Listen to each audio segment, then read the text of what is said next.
ఈరోజు మన గురించి మనం తెలుసుకునే ప్రయత్నం చేద్దాం. మనం ఎవరం? నువ్వు ఎవరు? ఇది చాలా లోతైన ప్రశ్న కాబట్టి కొంచెం బయట నుంచి చూద్దాం. ఈ ప్రపంచానికి నువ్వెవరు? ప్రపంచానికి నువ్వెవరు అంటే నీ బాధలకి, నీ భయాలకి నువ్వు ఇచ్చే రియాక్షనే ఈ ప్రపంచానికి నువ్వు. నీకు 100 రకాల బాధలు ఉంటాయి, 100 రకాల భయాలు ఉంటాయి. వీటన్నిటికీ నువ్వు ఎలా రెస్పాండ్ అవుతావు అనేదే ఈ ప్రపంచానికి నువ్వు. మరి నీకెవరు నువ్వు అంటే నువ్వు దేనికి భయపడతావో, దేనికి బాధపడతావో అదే నువ్వు.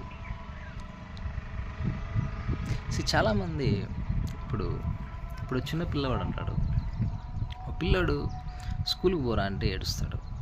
ఎందుకంటే స్కూల్కి పోవడానికి బాధపడతాడు, లేదా స్కూల్ అంటే భయపడుతున్నాడు. వాని బాధ, వాని భయం వాని ఏడిపిస్తుంది. కొందరికి బాధ, భయం ఉన్నా కూడా ఏడవరు. నువ్వు ఏడుస్తున్నావా, నువ్వు ఏడవట్లేదా అనేది నువ్వు. ఇంకా జనాలు ఎలా ఉంటారంటే మనకు చాలా బాధలు అని చెప్పుకున్నాము. జనరల్గా మనం ఏదో సాధించాలి అనుకుంటా ఉంటాం, ఏదైనా చేయాలి అనుకుంటా ఉంటాం. అసలు నువ్వు ఏం సాధించాలనుకుంటున్నావు, ఏం చేయాలనుకుంటున్నావు, ఎందుకు చేయాలనుకుంటున్నావు అని ఎందుకు చేయట్లేదు, అదే నువ్వు.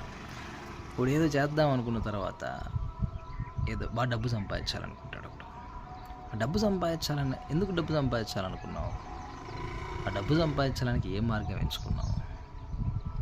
దొంగతనం ఎంచుకున్నావు, ఉద్యోగం ఎంచుకున్నావు, వ్యాపారం ఎంచుకున్నావు? అసలు ఈ సంపాదించే ప్రాసెస్లో నేను ఏదో కోల్పోతాననే భయంతో ఏ మార్గం ఎంచుకోకుండా గమ్మునున్నావా? ఏం సాధించట్లేదనే బాధకి, ఏమైనా సాధించే ప్రాసెస్లో నేను ఏదైనా కోల్పోతాననే భయానికి మధ్య నలిగిపోతా ఉన్నావా? ఇదే నువ్వు. You are a reaction to your fears and your sufferings. That's what it is guys.